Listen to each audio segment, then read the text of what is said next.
आज दूसरे सम्यक संबुद्ध डॉक्टर अम्बेडकर के महान पिता, इस संसार के सबसे महान पिता सूबेदार मेजर रामजी सकपाल का जन्मदिन है। सूबेदार मेजर रामजी सकपाल 14 नवंबर 1843 को महाराष्ट्र के रत्नागिरी जिला के अंबाबड़े गांव में जन्मे। उनके पिता का नाम मालोजी सकपाल और उनकी माता का नाम जोराबाई था। मालोजी सकपाल भी 25वीं महार रेजिमेंट में छोटे से कर्मचारी पद पर तैनात थे। सूबेदार मेजर रामजी सकपाल का जीवन उस टाइम की छुआछूत की विषैली वातावरण में उनका जन्म हुआ। उनके पिता चूँकि मिलिट्री में थे, 25वीं महार रेजिमेंट में थे, छोटे से नौकर थे, तो उन्होंने अपने बेटे को तालीम दिया और ये बेटा बहुत ही गौरवर्ण, मजबूत शरीर, मनमोहक चेहरा और उसके कसरत के जो कमाल थे तथा निशानेबाजी की निपुणता के प्रमाण देखकर सब बड़े खुश होते थे। सूबेदार मेजर रामजी सकपाल के पिता मालोजी सकपाल ने उनको सेना में भर्ती कराया और वो सपर्स एंड माइनस कंपनी 106 में तैनात हो गए।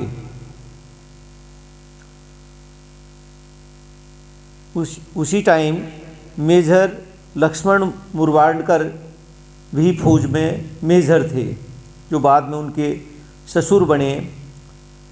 उनके जो पिता मालोजी सकपाल थे वो मेजर लक्ष्मण मुरवाडकर के भाई धर्मा के साथ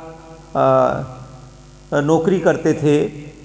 तो भीमाबाई उस मेजर की बेटी थी। मेजर लक्ष्मण मुरवाडकर बहुत ही धनवान परिवार था। एक ऐसा परिवार, सूबेदार मेजर लक्ष्मण मुरवाडकर बहुत ही राजशाही परिवार था, राजशाही ठाठ बाट का परिवार था।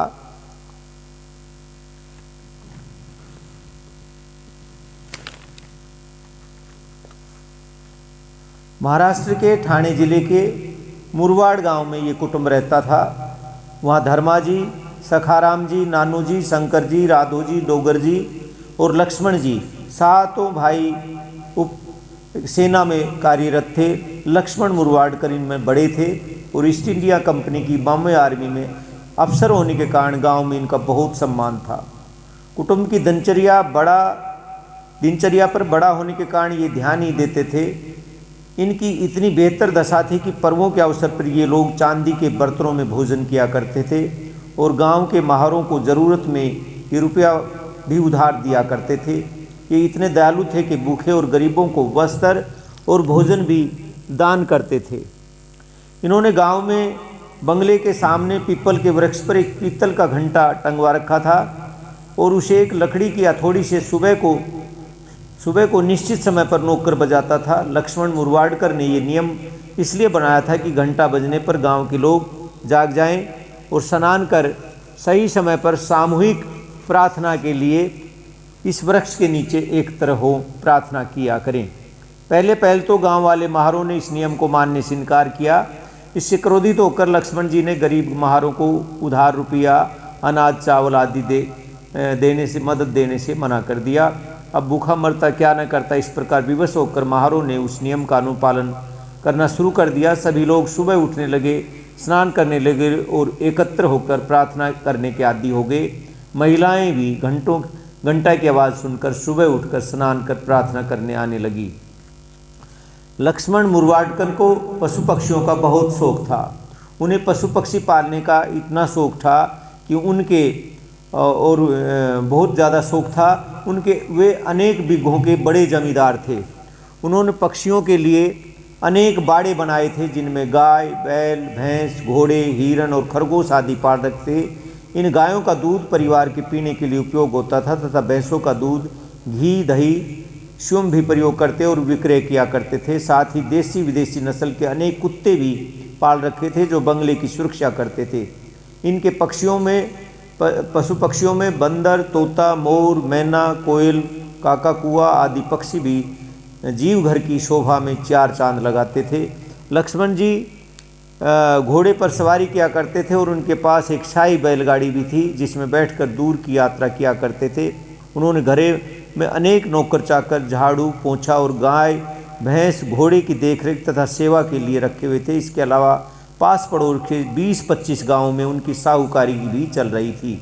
इस प्रकार ठाणे जिले में राजा महाराजाओं की तरह उनका शानदार शाही ठाट बाट था। सूबेदार मेजर लक्ष्मण मुरवाडकर की पत्नी बड़ी सुंदर और दयालु थी। खानदानी संस्कार उसमें पूर्ण तरह भरे हुए थे। पति की भांति उसे भी अनुशासन पसंद था। वह नौकर चाकरों को नियम में बांधे रखती थी।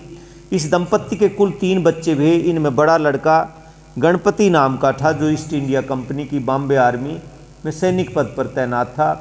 इसके बाद ये मैं सूबेदार मेजर रामजी राव सकपाल के ससुर की बात कर रहा हूँ। कितना अमीर परिवार था जहाँ इनका रिश्ता हुआ और भीमाबाई कितनी महान पत्नी इनको मिली और ये दंपत्ति कितना दुख में जीवन व्यतीत करके और कैसे उन्होंने अपने महान पुत्र भीम को कितना महान बनाया दोनों माता पिता ने। इसके बाद दूसरी लड़की हमारी पुस्तक नायक ये भीमाबाई थी जो आगे चलकर दूसरे सम्यक संपुट डॉक्टर अंबेडकर की माँ बनी, जिसका जन्म 14 फरवरी सन 1852 में हुआ था। तीसरे नंबर की लड़की बैजाबाई थी। ये दोनों कन्याएं अति सुंदर और गोरे रंग की थी किंतु भीमाबाई गजब की सुंदरता लिए हुई थी।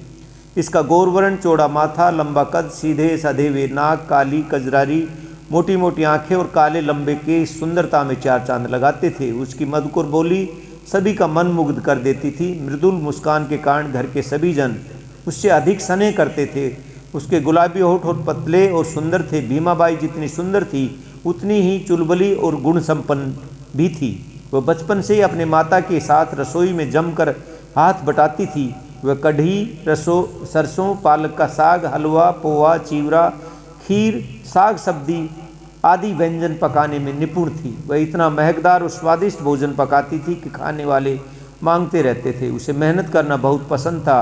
आदर सत्कार और कुशल व्यवहारपन से उसे माता ने बचपन से ही सिखाए थे। सूबेदार मेजर लक्ष्मण और उनकी पत्नी तीनों बच्चों में सबसे अधिक स्नेह भीमाबाई को ही किया करते थे।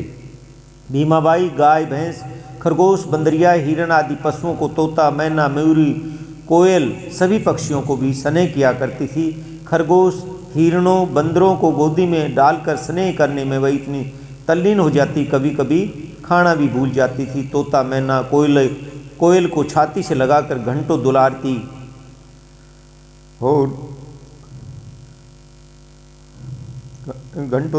उनसे खेला करती थी। भीमाबाई के रिश्ते की तैयारी। भीमाबाई अमीर और राजसी ठाठ बाट में पलकर बड़ी हुई थी, इसलिए चीर जरी वाले रेशमी वस्त्र पहनती थी। बचपन से ही उसे स्वर्ण चांदी के आभूषण पहनने की आदत रही थी। गोरी और पतली होने से आभूषण और रेशमी वस्त्र उस पर खूब फबते थे। अब वह 12 वर्ष की आयु में प्रवेश कर रही थी और तितली की भांति खेल काम करती घूमा करती थी। एक तो सुंदर चेहरा, गदराया शरीर और ऊपर से स्वर्ण चांदी के आभूषण उसकी सुंदरता में चार चांद लगाते थे। ये भीमाबाई जो उनकी पत्नी है उनका ये वो है, जैसा कि सर्वविदित है। इस प्रकार ऐसे ठाठ बाट की परिवार में रहने वाली माँ भीमाबाई का अब सूबेदार मेजर जो अपने बाबा साहब के पिता थे उनकी सगाई का वो चल रहा है। एक दिन जो सूबेदार मेजर जो लक्ष्मण मुरवाडकर थे उन्होंने उनके एक भाई धर्माजी ने मेजर साहब से कहा, भीमाबाई के रिश्ते के विषय में बताया कि कोकण में मैं और मालोजी राव। मालोजी राव कौन थे? सूबेदार मेजर रामजी राव के पिता एक साथ सेना में रह रहे हैं। उन्हें वीरता के कारण तलवार, बहादुर और सरदार नामक उपाधियां प्राप्त हुई हैं। मतलब मालोजी जो बाबा साहब के दादा थे, उनको वीरता के कारण एक तलवार और उनको उपाधियां दो दे रखी थी, एक बहादुर और सरदार नामक उपाधियां प्राप्त हुई हैं। यहाँ तक कि वे सेना के 17 पदक प्राप्त कर चुके हैं। 17 पदक प्राप्त कर चुके थे मालोजी सकपाल, बाबा साहब के दादा और आज जो सूबेदार मेजर संसार के सबसे महान पिता रामजी सकपाल के पिता 17 सेना में पदक प्राप्त कर चुके थे। उसका एक पुत्र रामजी राव सकपाल सेना में आपकी छावनी में सैनिक पद पर तैनात है। मतलब सूबेदार मेजर लक्ष्मण मुरवाडकर से कौन कह रहे हैं? उनके बड़े भाई धर्मा कि सूबेदार ये जो रामजी सकपाल के पिता हैं मालोजी सकपाल मेरे साथ कंपनी में इस फौज में नौकरी करते हैं और वो कितने बहादुर हैं। उनको एक तो बहादुर की उपाधि मिली है और सरदार की उपाधि मिली है और 17 पदक प्राप्त करे हैं रामजी सकपाल के फादर ने। तो उनका एक यशस्वी पुत्र है रामजी राव सकपाल, आपकी ही छावनी में सैनिक पद पर तैनात है। आप चाहें तो उसे देखें, शायद भीमाबाई के लिए वह योग्य हो। इसके बाद मेजर लक्ष्मण मुरवाडकर ने स्पर्श एंड माइनस कंपनी नंबर 106 में तैनात 18 वर्षीय युवक रामजी राव की पड़ताल की और देखा कि कदकाठी में सधा हुआ है। उसका गौर वर्ण, मजबूत शरीर, मनमोहक चेहरा और उसकी कसरत के कमाल तथा निशानेबाजी की निपुणता के प्रमाण देखकर मेजर बहुत खुश थे। मतलब ये सूबेदार मेजर रामजी राव की खासियत है कि उसका गौर वर्ण, मजबूत शरीर, मनमोहक चेहरा और उसकी कसरत के कमाल तथा निशानेबाजी की निपुणता के प्रमाण देखकर मेजर बहुत खुश थे। रामजी क्रिकेट एवं अन्य खेलों में विशेष दक्षता प्राप्त की हुई थी। रामजी सकपाल ने कुश्ती और निशानेबाजी में उन्होंने कई पुरस्कार भी जीते। इन सभी गुणों के और बलिष्ठ शरीर वाले रामजी को देखकर मेजर लक्ष्मण मन ही मन भीमाबाई के विवाह के लिए रामजी राव का निश्चय कर चुके थे। घर आकर उन्होंने भीमा की माता से सब वृतांत बताया। माँ भी बेटी के लिए ऐसा योग्य वर की बात सुनकर मन में फूली नहीं समा रही थी। रामजी को रोकना रसम। मेजर लक्ष्मण मुरवाडकर ने रामजी राव सकपाल से उनके घर का पता पूछकर उनके घर पहुँचे और मालोजी सकपाल से उनके पुत्र रामजी सकपाल के रिश्ते की बात चलाई। उन्होंने बताया, मैं ईस्ट इंडिया कंपनी की बॉम्बे आर्मी की स्पर्श एंड माइनस कंपनी नंबर 106 में मेजर पद पर आसीन हूँ। इनके ससुर ने बताया कि मैं मेजर पद पर आसीन हूँ और ठाणे के पास मुरवाडकर गांव में कई बीघों का मैं जमींदार हूँ। आसपास के 20-25 गांवों में मेरी साहूकारी चलती है। मैंने आपका होनहार पुत्र अपनी बेटी भीमाबाई के रिश्ते के लिए देखा है, जो मुझे बेहद पसंद है। मैंने बेटी भीमाबाई को घर के लिए आवश्यक शिक्षा भी दिलवाई है। मेरी बेटी रसोई, व्यंजनों, गृह कार्यों में दक्ष है। उसे हमने घर के आदर सत्कार और संस्कार भी सिखाए हैं। यदि आपकी हाँ हो तो आप मेरी बेटी को देख लें और मैं आपके पुत्र की रोकना रस्म कर दूं। इस पर मालोजी सकपाल, सूबेदार मेजर रामजी सकपाल के पिता, इस पर मालोजी सकपाल ने मेजर लक्ष्मण से कहा, साहेब जी, आप ऊंचे पद पर हैं और धनवान भी है, किंतु हमारी घर की स्थिति तो आपसे बहुत कमज़ोर है। आपकी बेटी धन धान में, राजसी ठाठ बाट और लाड़ चाव में पली बड़ी है। वो यहाँ की निर्धनता में रच बस नहीं पाएगी और सुखी नहीं रह सकेगी। मेजर साहेब, अब मैं छोटा मुख बड़ी बात करने जा रहा हूँ कि हमारे बड़े बताते थे कि शत्रुता, मित्रता और रिश्तेदारी सदा बराबर की हैसियत वालों के साथ ही निभती है, अन्यथा उनसे हानि होती है और दोनों पक्षों को परेशानियां भुगतनी पड़ती हैं। चूँकि आप धनाढ्य हैं और आपके घर राजसी ठाठ बाट है, इस बारे में हम बचपन से सुनते आए हैं कि प्राणी कभी भी अपना स्वभाव भूलता नहीं है और वो समय आने पर उसका प्रदर्शन कर ही देता है। मेजर मालोजी से इतना सुनकर हाथों को जोड़ते हुए मेजर लक्ष्मण मुरवाडकर ने कहा, साहेब, बड़े बड़ों से हम भी सुनते आए हैं कि माया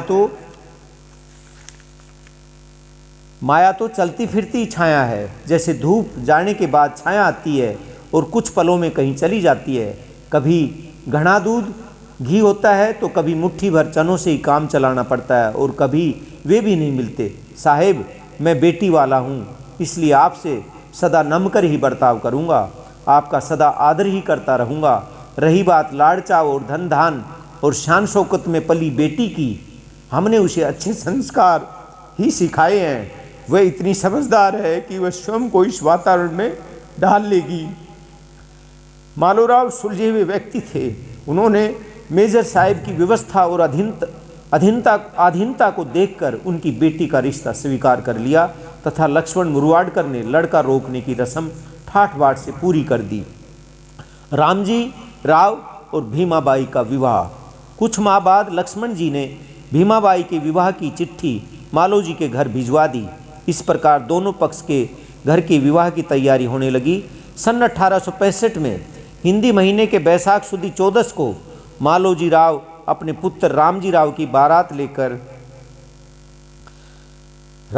सकपाल की बारात लेकर मेजर लक्ष्मण मुरवाडकर जी के गांव मुरवाड़ में पहुंचे। मुरवाड़ से मुरवाडकर, गांव मुरवाडकर था ना, तो उनकी ससुराल पहुंचे। कौन?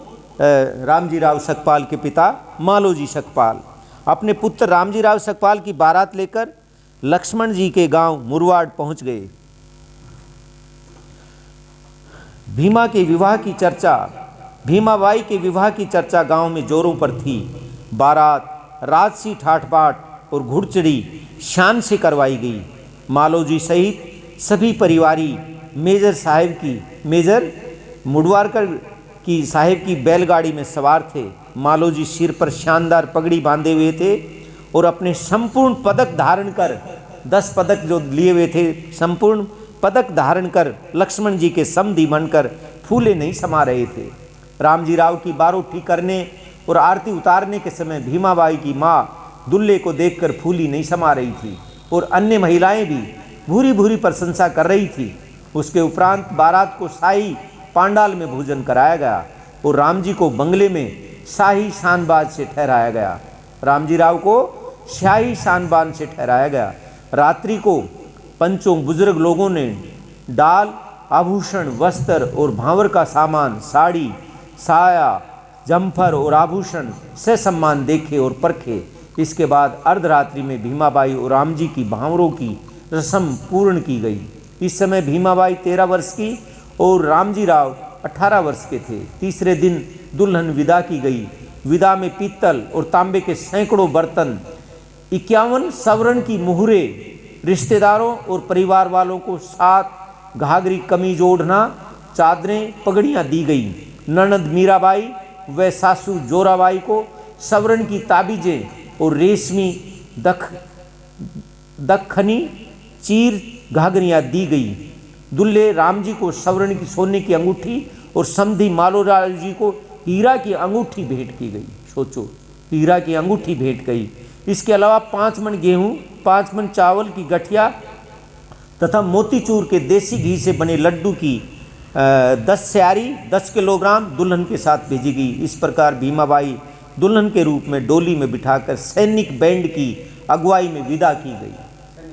सैनिक बैंड की अगुवाई में विदा की गई। भीमाबाई ससुराल में। ये सब जानते हैं कि दुल्हन चाहे अमीर घर से आई हो अथवा निर्धन माँ बाप के घर से, सभी समाज का नियम है कि वो दुल्हन का आदर सत्कार मन और धूमधाम से करते हैं। फिर भी भीमाबाई तो धनाढ़ घर से आई थी, मतलब गरीब घर की आती है तो भी आदर सत्कार, वो तो धनाढ़ घर से आई थी। सो उसका आदर सत्कार खूब शान से किया गया। उसकी मुंह दिखाई की प्रथा भी ठाठ बाट से की गई। सभी महिलाओं ने भीमाबाई के रंग रूप की खूब प्रशंसा की और पुरुषों ने दान दहेज में दी गई रकम और सामान को खूब सराहा। आसपास के गांवों तक ये चर्चा पहुंची थी। कुछ दिनों बाद भीमाबाई के पिता और चाचा लोग उसे घर लिवा ले गए। हाजिर जवाब भीमाबाई। तो इतने ठाठ बाट से के घर में ये हुआ। ससुराल में बर्ताव।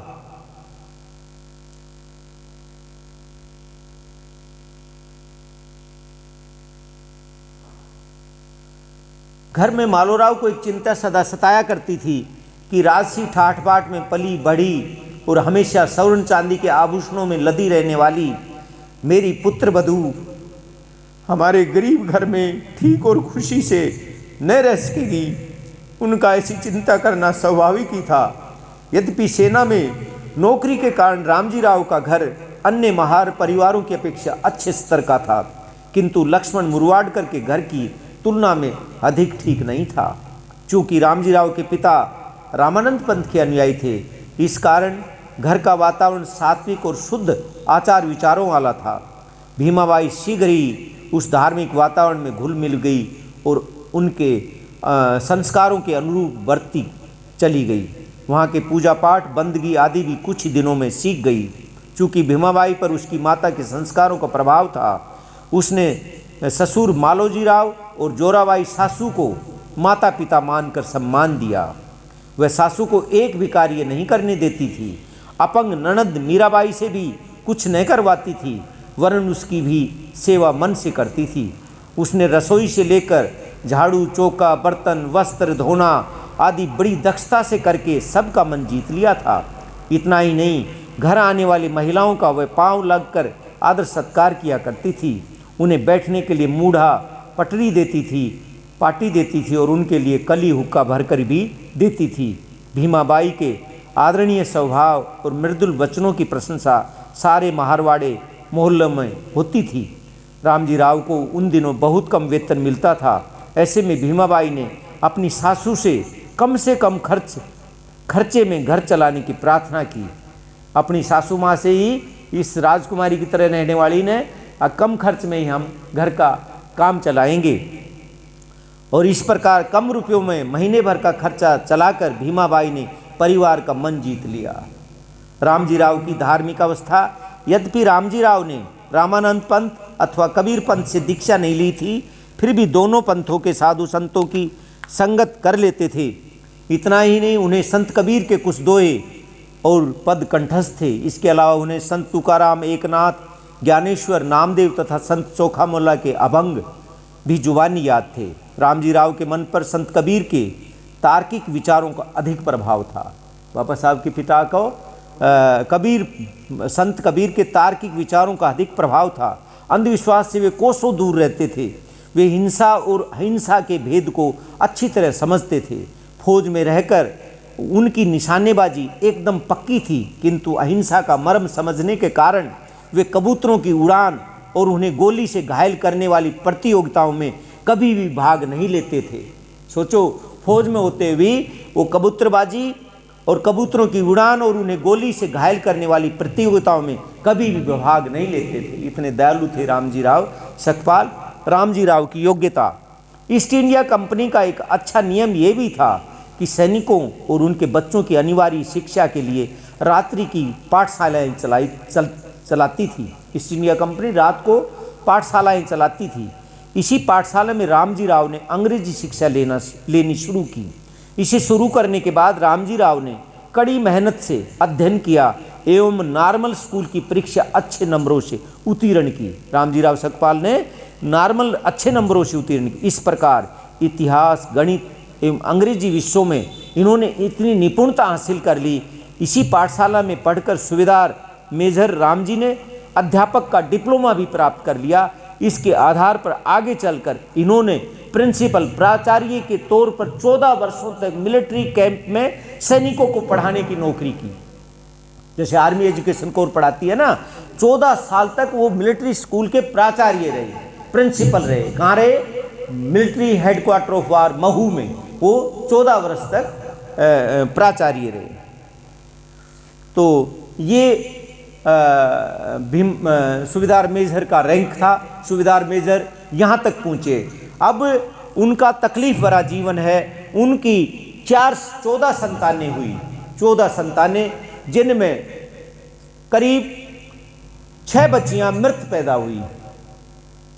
इस राजकुमारी की तरह जीवन यापन करने वाली माँ भीमाबाई के करीब 6 बच्चियां मृत पैदा हुई और 2 बच्चियां बड़ी 1 साल की और एक 3 साल की होकर के मर गई, परिनिर्वाण को प्राप्त कर गई। बाकी 9 संतानें एक्सपायर होगी। आप सोचियो दुख का पहाड़। मुझे आत्मग्लानि भी होती है कि मुझे सूबेदार मेजर रामजी राव, मैं सोचता था हमारे जो मुक्तिदाता हैं डॉक्टर अंबेडकर, वही दुनिया के सबसे दुखी व्यक्ति थे। नहीं, उनसे भी दुख का जीवन उनके महान पिता, संसार के सबसे महान पिता सूबेदार मेजर रामजी सतपाल ने ढोया है। उन्होंने 4 संतानें खोई, 9 संतानें, और 5 संतानें ही जिंदा रही। जो उनका आखिरी पुत्र था डॉक्टर अंबेडकर, जो उनके यशस्वी पुत्र हुए, जो दूसरे सम्यक संबुद्ध हुए, वो उनका 14वां रत्न था। 14वां रत्न, 14वीं संतान थी।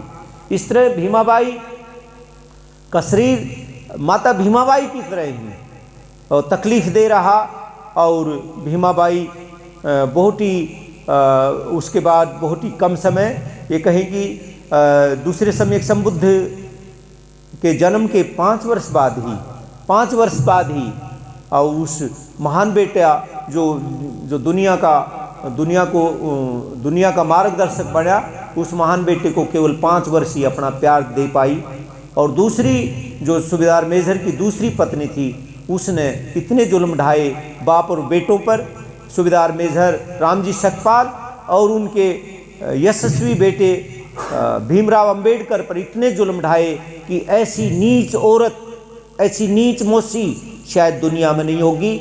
और इस तरह ये बालक भीम को कितनी कठिन परिस्थितियों में उन्होंने उस बच्चे को पाला और बड़ा किया, और पग पग पर उनका मार्गदाता बना। पग पग पर उनका इतना बड़ा मार्गदाता बना कि अपने बेटे को, 14वें रत्न को उन्नति के परवान पर चढ़ा करके ये परिनिर्वाण को प्राप्त कर गया। 2 फरवरी 1913 को ये संसार का महान पिता अपने उस महान बेटे को वीरता के उन्नत शिखर पर आरूढ़ करके 1913, क्योंकि डॉक्टर अंबेडकर 23 में डीएससी हुए हैं 10 साल पहले, लेकिन उन्नति के शिखर पर आरूढ़ करके, और वो महान पिता, संसार का महान पिता 10 साल पहले ही उसको उन्नति के शिखर पर आरूढ़ करके, उसको मार्ग दिखा करके, उस मार्ग पर बिठा करके, और उन्होंने 4 फरवरी 1913 को 2 फरवरी 1913 को वो सूबेदार मेजर, संसार का महान पिता, सदा सदा के लिए हमसे विदा हो गया। ऐसा महान पिता जिसने इतनी संतानों के बाद, इतने दुख और तकलीफ़ों को सहन करने के बाद भी उसने अपने उस होनहार बेटे को इतने उन्नति के शिखर पर हुआ है कि वो दूसरे सम्यक संबुद्ध हुए। मैं गौरवान्वित हूँ और मैं धन्य भी हूँ, और आप हम सब धन्य हो रहे हैं। ऐसे महान पिता का जन्मदिन मुझे आज मनाने का सौभाग्य प्राप्त हुआ।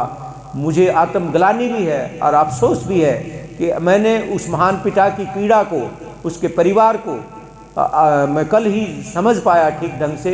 मुझे इसके लिए सूबेदार मेजर रामजी सतपाल मुझे माफ़ करे, और उस महान पिता को मेरा असंख्य बार प्रणाम हो। मैं उनको वंदन करता हूँ, अभिनंदन करता हूँ, जिसने 2500 वर्ष की गुलामी का, भारत के मूल निवासी की गुलामी का खात्मा ही नहीं किया, वरन संसार के विकसित राष्ट्रों से भी ज़्यादा मनुष्य को अलंकृत करने के बहुत ही सुंदर अधिकारों से हमको सरोबोर किया। ऐसे महान, दुनिया के महानतम पिता को मेरा असंख्य बार कोटि कोटि नमन नमन नमन हो। सभी बोलेंगे, सूबेदार मेजर रामजी सतपाल अमर हैं, अमर हैं। सूबेदार मेजर रामजी सतपाल अमर हैं, अमर हैं। संसार के सबसे महान पिता सूबेदार मेजर रामजी सतपाल अमर हैं, अमर हैं, अमर। तो अब अन्य वक्ताओं में दीपक और आनंद, यश, विशाखा कुछ भी बोलना चाहे तो बोले और फिर इस महान मंगल